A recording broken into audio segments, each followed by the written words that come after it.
Hey, welcome back to Pianist Academy. In a few seconds, we're going to be diving into an excerpt from my Clair de Lune Masterclass. Now, since most things on YouTube start this piece on bar 1, and we usually only cover the first page of the piece, I thought it would be great if I shared for you some tips about the Un Poco Mosso section, actually starting in measure 27. So if you enjoy this video and you find value in this video, please go ahead and check out the full 2-hour-long masterclass that's on my Thinkific page, and a link to that is in the description below. All right, let's get to it. We're getting into the Un Poco Mosso in measure 27. One thing that I really wouldn't do too much of, or be really careful if you do, is to actually play the accompaniment figure separate from the melody. It's one thing, in order to hear it, great. If we really want to hear what the melody's doing,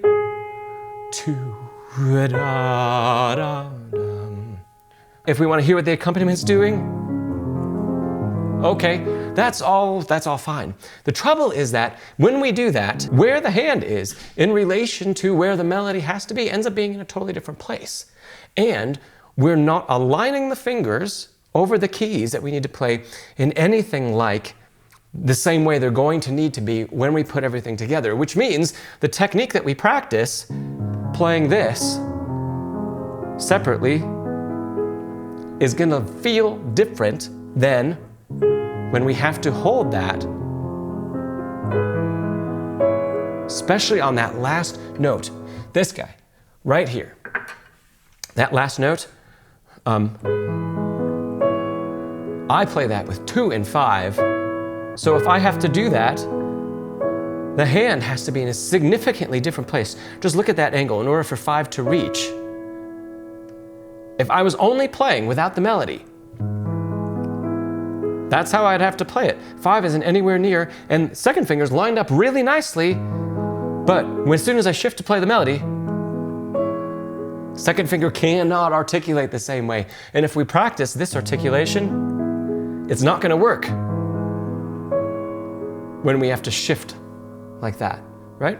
So that's one example for you, but it's gonna be all over this whole section. So I'd encourage you to go slowly, go nice and slowly, and play everything together if you can, okay?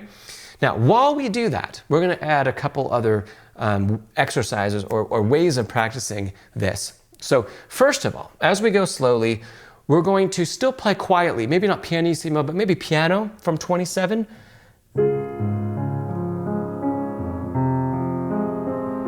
And throughout each of the 16th notes, no matter which hand, I'm really making sure that I feel the bottom of the key bed. So I feel like I'm all the way down and into the note, not pressing, but making sure I make contact with the bottom of that note.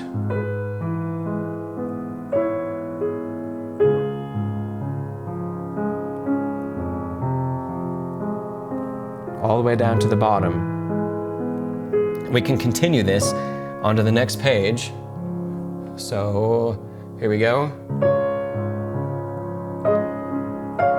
Still making contact with every note in the left hand.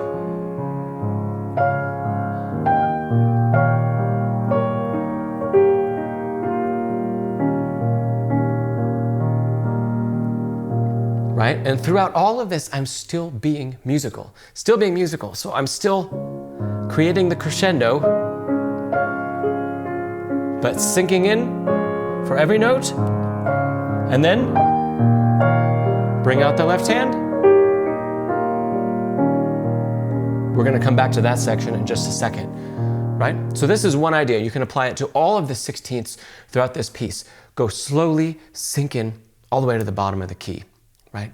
It's gonna sound lovely. We can still, because we're going slower, we still have the opportunity to be musical. We still have the opportunity to feel the hand and the whole playing mechanism in the place that it's going to need to be.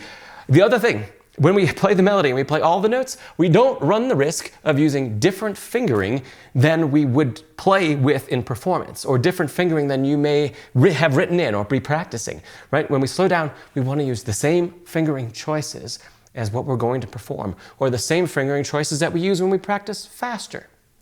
Speaking of practicing faster, let's take things in some faster groups also. So again, I'm going to play melody with this, but we're going to feel groups of these 6/16ths together. So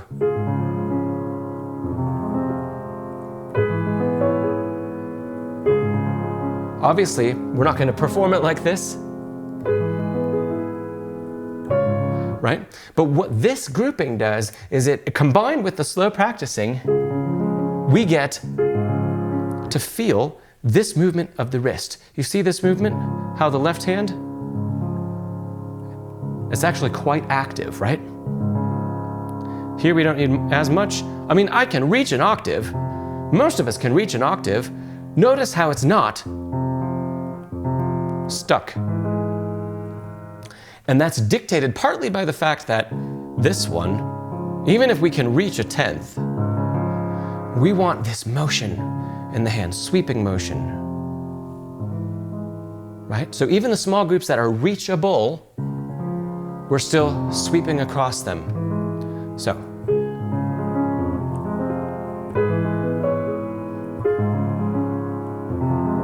And notice also, the other thing that this technique, this exercise is helping us with is after this stretch, especially because I'm using the second fingering choice, the more stretched out one, playing 5, 3, 2, 1. Because of that, I want to be sure that my hand relaxes when possible. So it's not stretched out for a tenth, and then for an octave, and then here.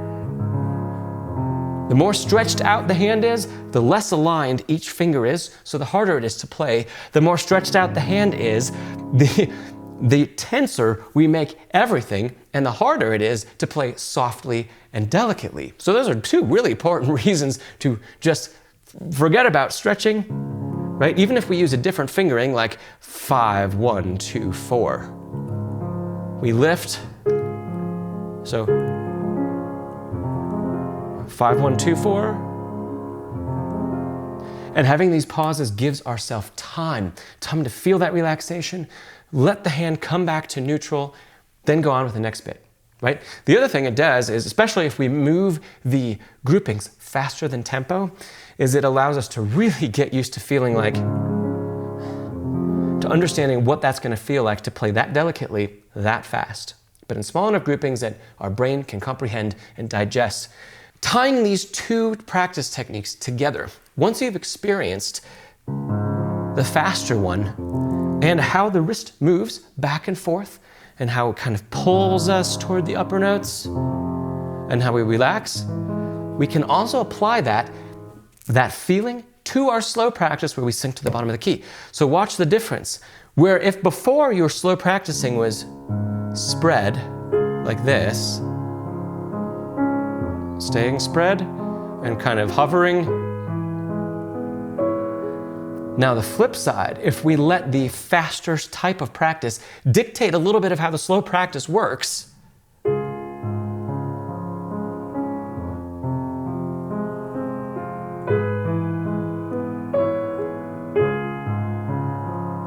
so now I'm practicing slowly, feeling the bottom of the key each time, but also allowing the wrist to pull the hand up, especially in the left hand, right?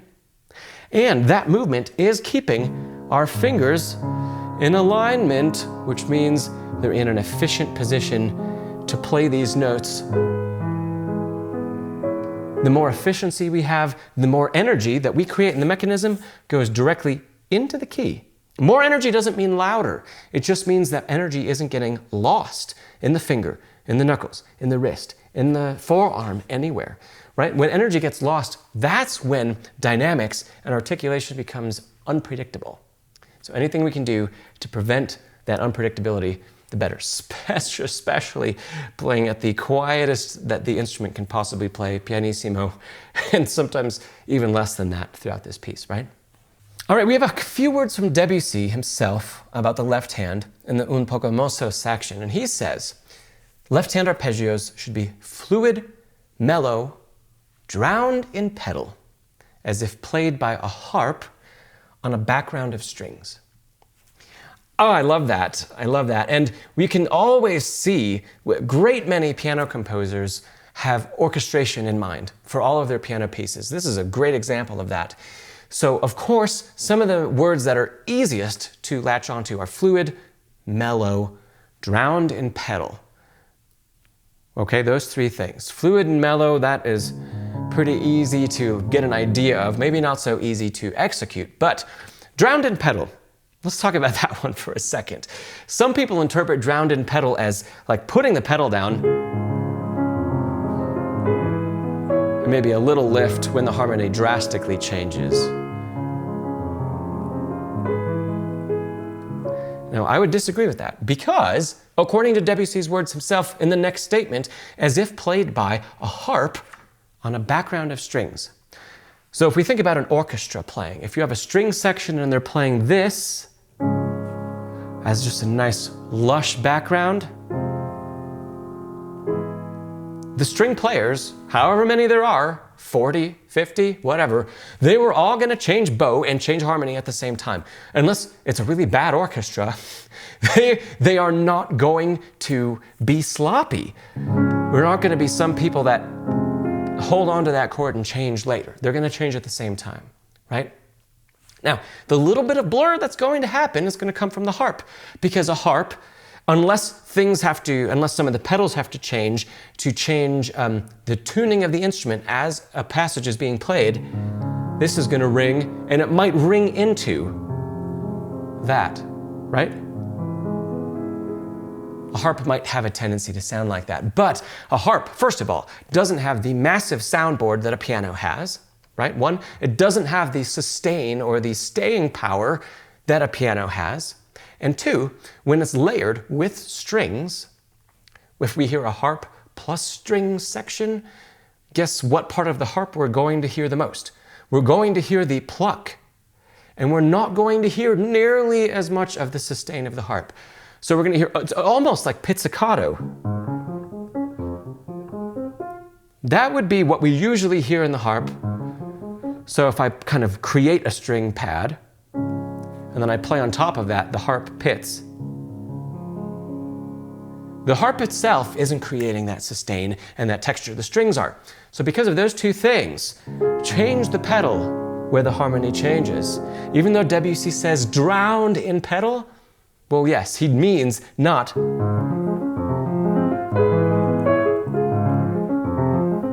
He means not like that, right? That's what he means. But he doesn't mean bleed that together. That takes away the magic of the harmonic changes. And he wouldn't have wanted to take away the magic. He was trying to create magic. Okay, moving over to measure 29 and 30. So